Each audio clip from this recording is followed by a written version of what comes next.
There was a lion who wanted to prove that he is the king of the jungle. One day, he was roaming around in his territory and he saw a rabbit. He grabbed the rabbit and asked, "Who is the king of the jungle?"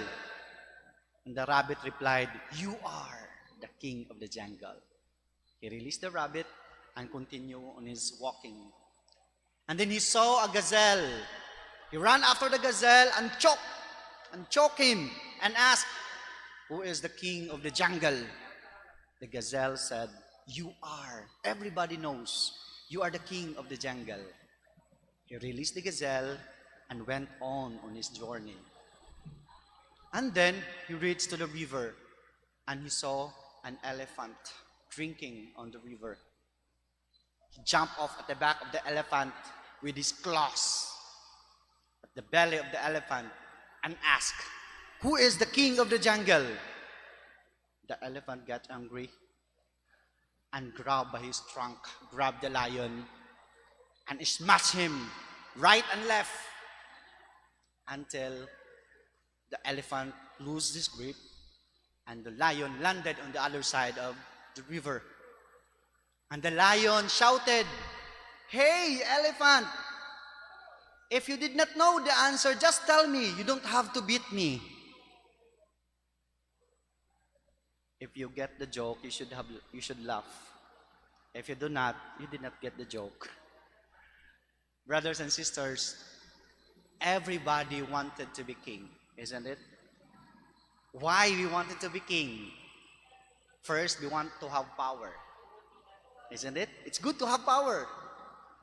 That's why I do not know if you love to watch superpower or supernatural movies, no? Heroic movies, or how do you call that? Superheroes, no? I love, no? We love Superman, Spider-Man, and all those superheroes. We want to have power. We want control. We want authority. Other than power, we wanted also to have wealth. No? Of course, if you are a king, you have wealth. You can have everything. In fact, you are the owner of everything. If you are a king, isn't it? It's good to have everything. You know, people doesn't want to have little. You want to have much. In fact, they are not contented. They want to have all. Other than power and wealth, everybody wanted to have kingdom that you can rule. Imagine, you have an army, you have servants, no? And everybody will bow down on you, my king. No?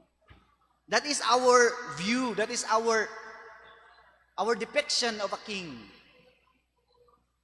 But why is it that when we call Jesus as king, nobody wanted to be like him? Jesus is called king, but no one, I would say, wanted to be like Jesus as king. Why is that? Maybe because, or I would say it's because the kingship of Jesus is different. He has power, isn't it? He has. But the power of Jesus is not like the power of the worldly kings.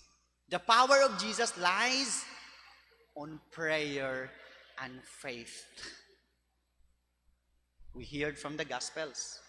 If we read the Gospel, the 4 Gospels, they were unanimous in saying Jesus was praying all of his life. In fact, before he started his public ministry, he was there in the desert for 40 days, fasting and praying. And whenever he will do miraculous work, he will always tell the person, especially during his healing ministry, he will always tell the person, "By your faith, you are healed." He told us, as a king, that there's no greater power in this world rather than the power of prayer and faith. In fact, in view of this, San Padre Pio tells us, no, nandiyan nyo hang, please read it in the LCD projector, no, on the screen rather. Prayer is the best weapon we possess. It is the key that opens the heart of God. And it is what Jesus wanted to tell us. This is what Jesus wanted for us to be secured, not of the power of this world, but by the power of prayer and faith. And if Jesus our King, we hold on to this power. Especially in this time of pandemic, in this time of calamities, we realize that no power can hold us rather than the power of prayer. We may have money, we may have possession, we may have everything, but in the face of the pandemic, in the face of calamities, we become powerless. And we only become strong when we pray.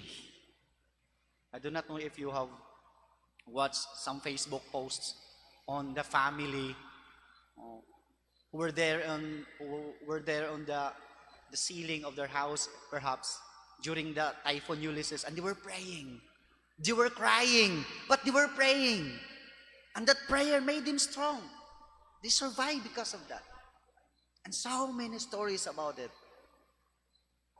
Power lies on prayer and faith. Secondly, the wealth of Jesus is not on material wealth. The wealth of Jesus lies on love and mercy. That is why there is a document of the church which entitled Dives and Misericordia. That document was pointing out to Jesus as rich in mercy. We wanted to be rich, all of us. But the richness that we want is material. And if you want that, Jesus is not our King. Because the wealth of Jesus is not on material things, but on love and mercy. And this is what the world needs today. In fact, according to Saint Robert Bellarmine, love is a marvelous and heavenly thing. It never tires and never thinks that it has done enough. You know, material wealth sometimes makes us tired. You know? If you have everything in life, you become lazy. Na kay 60 kasakyanan, no? You become lazy. Of course, you have 60 cars. You have 120 houses. Of course, you get lazy. Di na siguro ka manghinlo. You will not anymore clean. Anyway, you just transfer to one house to the other. You get tired. But if you are rich in love, you never get tired. Because love will always inspire you. Will make you vibrant. Will make you inspired. And will make you happy. Bisan kung masakitan ka sa gugma, at the end, ingon pa sa kanta, love will bring you home. That's the power. That's the wealth of love. And if there is love, there is mercy. No?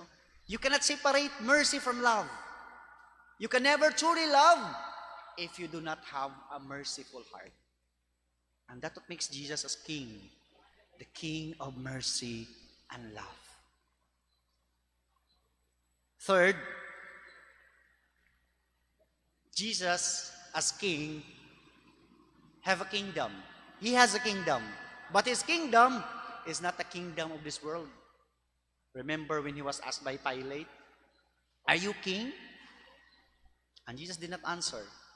And Pilate said, "Where is your kingdom?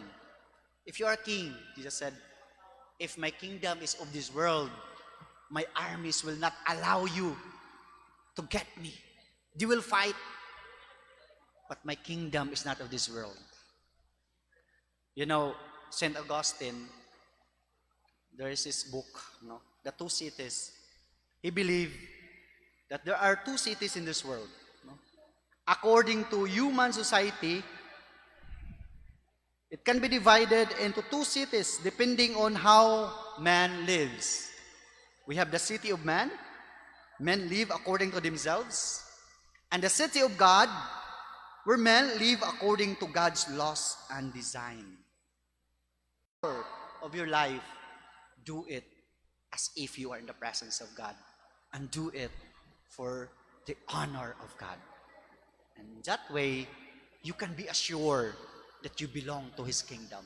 And you can be assured that after this life, when God will come into His glory, we will belong to those who will be sent to eternal life, not be accursed to eternal punishment.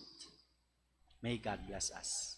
So stand and profess our faith.